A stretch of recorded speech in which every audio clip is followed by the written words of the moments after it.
Hello, നമ്മളിന്ന് സാക്കിയുടെ വാപ്പിയുടെ വീട്ടിലേക്ക് പോണ ദിവസം കേട്ടോ. അപ്പോൾ എല്ലാവരോടും യാത്രയൊക്കെ പറഞ്ഞ് വീട്ടിൽ നിന്ന് ഇറങ്ങി കാറിൽ കയറിയപ്പോൾ തന്നെ സാക്കി അന്തം വിട്ടിരിക്കുക കേട്ടോ. ഈ തള്ള എന്താ ചെയ്യണേന്നുള്ള ഒരു ഭാവത്തിൽ.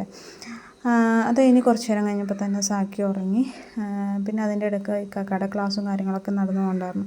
കൊച്ചിനെ നന്നായി നോക്കണം, അതാണ് ഇതാണ് മറിച്ചതാണ് മറ്റതാണ് അങ്ങനെയുള്ള കാര്യങ്ങളൊക്കെ. അപ്പോൾ യാത്രകളൊക്കെ എനിക്ക് ഭയങ്കര സ്പെഷ്യലായിട്ടുള്ളതാണ് കേട്ടോ. കാരണം പ്രഗ്നൻസി ടൈമിലൊന്നും ഞാൻ ഒരുപാട് സ്ഥലങ്ങളിലൊന്നും പോയിട്ടുണ്ടായിരുന്നില്ല. ഫസ്റ്റ് അബോർഷൻ കഴിഞ്ഞതുകൊണ്ട് തന്നെ നമ്മൾ റിസ്ക് എടുക്കാൻ തയ്യാറായിരുന്നില്ല. അങ്ങനെ വേറെ എവിടെയൊന്നും കയറിയൊന്നുമില്ല കേട്ടോ. വാവയുള്ളതുകൊണ്ട് തന്നെ ഭയങ്കര പാടായിരിക്കുമല്ലോ. അപ്പോൾ അങ്ങനെ വീട്ടിലെത്തി. വീട്ടിൻ്റെ ഫ്രണ്ടിൽ തന്നെ ഉമ്മ വെയിറ്റ് ചെയ്തിട്ടുണ്ടായിരുന്നു. നമ്മൾ വരുമെന്ന് പറഞ്ഞിട്ടുണ്ടായിരുന്നു, പക്ഷേ എത്താറായെന്നൊന്നും പറഞ്ഞിട്ടുണ്ടായിരുന്നില്ല കേട്ടോ.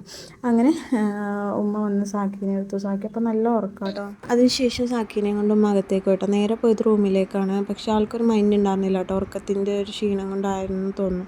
അതിനുശേഷം കുറേ നേരം ഉമ്മ കളിപ്പിച്ചൊക്കെ നോക്കി, പക്ഷേ ആൾക്കൊരു മൈൻഡ് ഉണ്ടായിരുന്നില്ല. എന്നിട്ട് സാക്കി മൈൻഡ് ചെയ്യാത്തതുകൊണ്ട് തന്നെ ഞങ്ങളുടെ പട്ടിഷോ അതിൻ്റെ അടുക്ക് നടന്നു പോകണ്ടായിരുന്നു. അതിനുശേഷം ഇക്കാക്ക് ചെന്ന് കളിപ്പിക്കാനൊക്കെ നോക്കി, എന്നാലും ആളൊന്നും ഓക്കെ ആയിട്ടില്ല കേട്ടോ. അതിനുശേഷം അവൻ്റെ കുറേ സാധനങ്ങൾ ഉണ്ടായിരുന്നു ഇറക്കി വെക്കാനൊക്കെ. അതൊക്കെ ഇറക്കി വെച്ചതിന് ശേഷം പിന്നെ ഞാൻ നേരെ വന്ന് ഡ്രസ്സൊക്കെ മാറി. എന്നിട്ടും ആളൊന്നും ഓക്കെ ആയില്ല കേട്ടോ. അതിനുശേഷം നേരെ ഞാൻ സാക്കിയുടെ അടുത്തേക്കാണ് കേട്ടോ പോയത്. കാരണം ഫുഡൊക്കെ ഞങ്ങൾ നേരത്തെ കഴിച്ചിരുന്നു. ഞാൻ സാക്കിയുടെ അടുത്തേക്ക് ചെന്നപ്പോൾ തന്നെ സാക്കി വിതുമ്പി കരയുമായിട്ടു. കാരണം സാക്കി പെട്ടുപോയ അവസ്ഥയിലാണ്, കൊച്ചിനെ ആരെ അറിയില്ലാത്ത പോലെ. അതിനുശേഷം സാക്കിനെ ഞാൻ കുറച്ച് നേരം കളിപ്പിച്ചു. അതിനുശേഷം ഞങ്ങൾ ഉറങ്ങിയിട്ട് അത്രേ ഉള്ളൂ.